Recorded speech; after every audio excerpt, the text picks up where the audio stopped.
Les amis, j'espère que vous allez bien, que vous passez un très très bon week-end. Et oui, bien sûr, deuxième vidéo pour ceux qui me suivent, pour ceux qui sont abonnés. Et bien sûr, en tout cas, et n'hésitez pas, abonnez-vous, faites-vous plaisir et faites-moi aussi plaisir. Comme ça, au moins, ça me donne la motivation. Bref, donc voilà, je vais faire un petit débrief du match Real de Madrid contre le Betis Séville.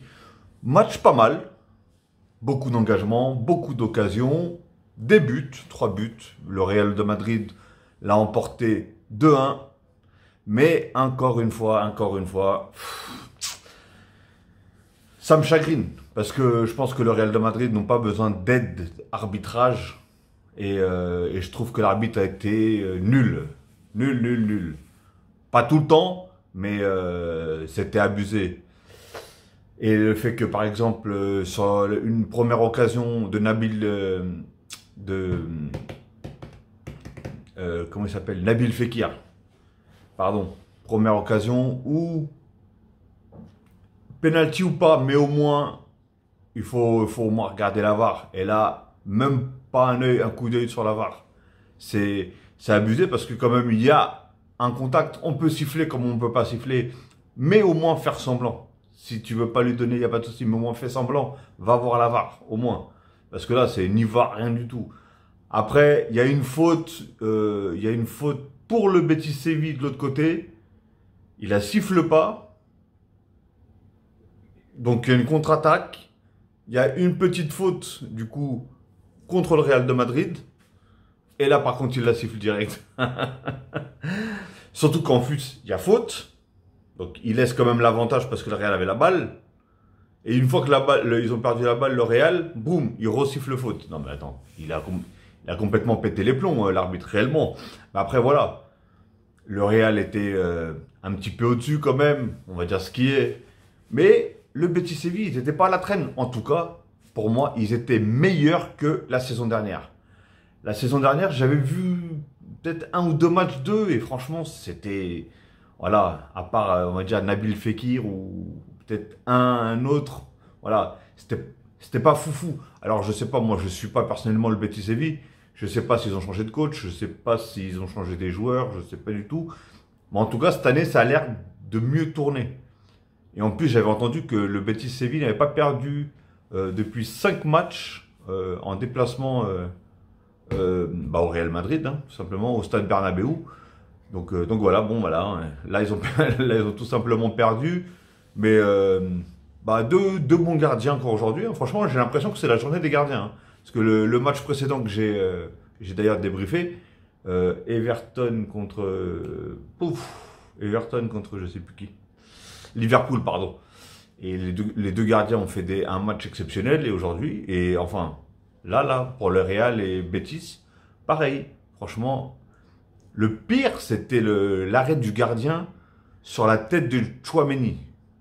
Oh là là, mais quel arrêt qu'il fait. Mais franchement, je sais pas comment il l'a sorti celle-là, mais franchement, bravo. Non, franchement, on avait un Real correct, des joueurs corrects, comme d'habitude. Défensivement, ça allait. Militao a fait un grand match. Par contre, j'ai entendu un truc à un moment, justement, quand Tchouaméni il a mis la tête. J'ai entendu, parce que les commentateurs, j'étais pas trop fan personnellement, hein. Et quand j'entends je sais plus c'est lequel qui dit, il y avait Casimiro et en quelques matchs, Tchouaméni a fait oublier Casimiro. Oh, faut pas abuser. Pourtant, je suis pas un fan du Real, hein, mais faut pas abuser. Faut pas abuser non plus, parce que, oh, Casimiro, c'est je sais pas combien de Ligue des Champions. Casimiro, c'est je sais pas combien de championnats. Casimiro, il a fait des saisons exceptionnelles, qu'on le veuille ou pas. Et sans retirer bien sûr le talent de Tchouaméni, qui je trouve, il a un énorme talent. Il a l'air de vraiment bien s'adapter en tout cas au Real de Madrid. Là, j'ai pas encore vu beaucoup de matchs du Real. C'est mon premier tout simplement cette saison.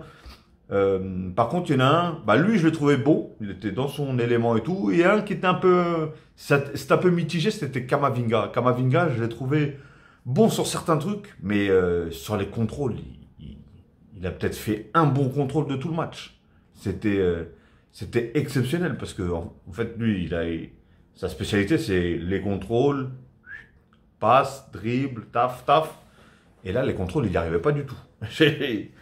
Même des fois, il arrivait à prendre le coup franc alors que son contrôle, il était complètement à l'ouest. Impossible qu'il récupère la balle derrière, mais bon, il y avait un coup franc pour lui quand même. Mais bon. Mais voilà, franchement, après, ah oui, il y avait un... Je peux pas dire un raté de Benzema parce que le gardien, il la touche. Sur un centre de Rodrigo où Benzema, il la touche de la jambe. Mais du coup, il était tout seul parce que le gardien, il était même plus là. Mais je crois que, si je me trompe pas, bah, dites-moi dans les commentaires si je me trompe ou pas. Mais je crois que le gardien la touche et du coup, la dévie. Un petit peu. Et c'est ce qui a permis du coup à Benzema de rater son but, tout simplement. Et qui aurait pu prendre, non pas prendre la tête de la Liga, mais d'égaliser le meilleur buteur de la Liga. Parce que je crois que le meilleur buteur en a 4, lui il en a 3. Et d'ailleurs, Vinicius aujourd'hui a marqué son troisième but.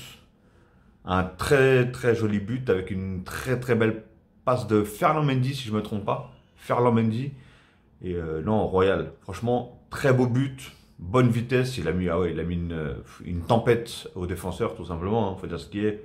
Et en plus, il finit par un lob. Par contre, le gardien, je n'ai pas trop bien compris ce qu'il foutait là, mais bon, bref. Et d'ailleurs, Vinicius qui a l'air de continuer sur sa lancée de la saison dernière, qui avait fait une excellente saison. Et voilà, cette saison, il a l'air en tout cas de continuer à peu près dans le même rythme. Benzema, pareil, tout simplement. Et après, voilà, hein, Benzema, hein, est-ce qu'on le félicite tout de suite ou pas pour le Ballon d'Or? Non, il faut le féliciter. Parce que voilà, franchement, si Benzema prend pas le Ballon d'Or, c'est qu'il y a un problème. Surtout qu'en plus, ils ont dit que maintenant, c'était plus... c'est par saison, c'était plus par année, pour je sais pas quoi. J'ai pas très bien compris, bref. Mais en tout cas, voilà, je pense qu'il le mérite très très bien, en tout cas, Benzema. S'il le prend, ça sera vraiment pas volé du tout, bien au contraire. Et voilà, hein. Et un Modric aussi, hein, comme d'habitude, qui fait son match. Réellement, il a fait un match aussi assez bon, très fort. Et en fait, ce mec-là, il n'a pas besoin de toucher beaucoup le ballon, en fait. J'ai l'impression que c'est un peu un genre comme Messi. Messi, aujourd'hui, il a pas... Enfin, Messi, il aime bien toucher beaucoup de ballons, mais lui, si par exemple Modric, même s'il n'a pas beaucoup de ballons, tous les ballons qu'il va faire, il va s'en servir, il va en faire bon usage, voilà, tout simplement. Il sait quand tirer, il sent ceci, et c'est comme Benzema. Benzema, voilà, c'est ça que j'adore. Et en plus, le Real, ils ont vraiment de la chance, parce que, voilà, là, aujourd'hui, il y avait d'un côté, putain, j'ai mal au poignet, d'un côté Vinicius, et de l'autre côté, comment il s'appelle, Rodrigo. Donc ça veut dire que c'est deux joueurs qui courent quand même très vite, hein. Et, euh, et devant, en avant-centre, ils ont Benzema. Mais Benzema, c'est quelqu'un qui décroche quand même pas mal. Et moi, ce que j'aime bien dans ce joueur-là, c'est qu'il est très peu hors jeu. Mais vraiment très très peu. Je sais pas comment il arrive toujours à s'aligner ou à attendre le bon moment pour partir. Ou voilà, il n'y a rien à dire. Franchement, il n'y a rien à dire. Et je suis pas là en train voilà, je l'applaudis, ce joueur-là, pour ce qu'il fait, parce qu'en fait, j'ai l'impression que plus les années passent, bah, plus il est de plus en plus fort. Alors qu'à un moment, plus ça va, plus tu régresses. Mais non, eux, c'est... Même comme Modric, hein. Modric, il a eu allez, une petite période où ça allait un peu moins bien. Et après, boum, la saison dernière, déjà, il avait fait une très bonne saison. Là, cette saison, il a l'air de partir sur les chapeaux de roue, comme on dit. Donc, que dire, hein. Royal. Moi, en tout cas, voilà, comme je disais, Benzema avec les deux autres, là, franchement, c'est... mais je pense pas qu'en Ligue des Champions, là, parce que je crois qu'ils jouent là, mardi ou mercredi, je pense pas qu'en Ligue des Champions, ils vont faire cette compo-là, d'après ce que j'ai compris, Camavinga, il sera pas titulaire. Bah, d'ailleurs, il s'est fait remplacer par Valverde, et je crois que le premier ballon que Valverde touche, si je me trompe pas, et bah, il fait une passe à Rodrigo, et Rodrigo marque. Tout simplement. Mais mais après, voilà, tu peux pas retirer le talent de Camavinga, il est très jeune aussi, etc., etc. Et après, il a une marge de progression, il va jouer. Après, il y en a beaucoup qui disent qu'il est meilleur quand il rentre.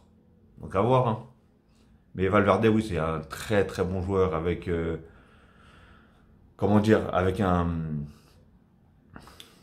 une énorme palette, comme on dit, parce que le mec, il est un petit peu partout, on va dire, et voilà, il est très fort. Il est très fort, il a 8 poumons aussi. C'est compliqué d'avoir un adversaire comme ça où ça court partout, où il est très fort aussi. Donc voilà les amis, en tout cas, bah écoutez, j'espère que vous avez aimé ce petit débrief, j'espère que vous avez aimé ce petit match, moi en tout cas je l'ai apprécié. Et, euh, et franchement, le Betis, non, ils ont de quoi faire. Ils ont de quoi faire. Dommage que, bah on va dire qu'ils n'ont pas eu de chance parce que au final, bon, en tout cas, il n'y a pas eu penalty, il n'y a même pas eu regard de la VAR ni rien sur le but de Nabil Fekir. Derrière, il se blesse à la 10e minute. Et, euh, et voilà quoi. C'est assez compliqué. C'est assez compliqué parce que du coup, bon, on sait que Nabil Fekir. Putain, je sais pas pourquoi j'ai avec Nabil Djellit, excusez-moi, mais c'est le présentateur, là, le chroniqueur sur l'équipe du soir. Mais non, non, c'est pas lui, c'est bien Nabil Fekir. Et on sait que lui, c'est voilà, c'est le compositeur, on va dire, dans cette équipe-là. Et c'est lui qui fournit beaucoup de ballons, c'est lui qui fait le jeu, et c'est lui qui peut marquer aussi, qui fait beaucoup de passes décisives, etc. Donc forcément, il manque, même si, attention, même celui qui a remplacé, je sais pas comment il s'appelle, je sais plus, c'est Canales ou Cavales ou Cavanales ou je sais pas quoi. Et ben, il a été très très bon aussi. On peut pas lui enlever, il a été très très bon. Mais je pense qu'il doit lui manquer quelque chose que Fekir justement a et qui est important aussi dans l'équipe. Donc voilà les amis, en tout cas voilà, comme je vous ai dit, j'espère que vous avez apprécié ce petit match-là et ce petit débrief. Donc sur ce, je vais vous souhaiter une très très bonne après-midi, enfin plutôt une fin d'après-midi. Moi je vais regarder le match de City et peut-être un petit débrief si vraiment le match il est bien et il y a quelque chose à raconter dessus. Donc voilà, ok les amis, et en tout cas félicitations aux deux équipes et au Real pour sa victoire et ses 3 points bien sûr, je crois qu'ils sont premiers, je sais pas, je sais plus. Je n'ai pas regardé le classement de la Liga. Et en plus, Barcelone, je crois qu'il joue ce soir avec une grosse équipe, FC Séville. Allez, bon bah à tout à l'heure ou à la prochaine, tout dépendra si vous regardez mes prochains débriefs ou pas. Allez, bonne fin d'après-midi.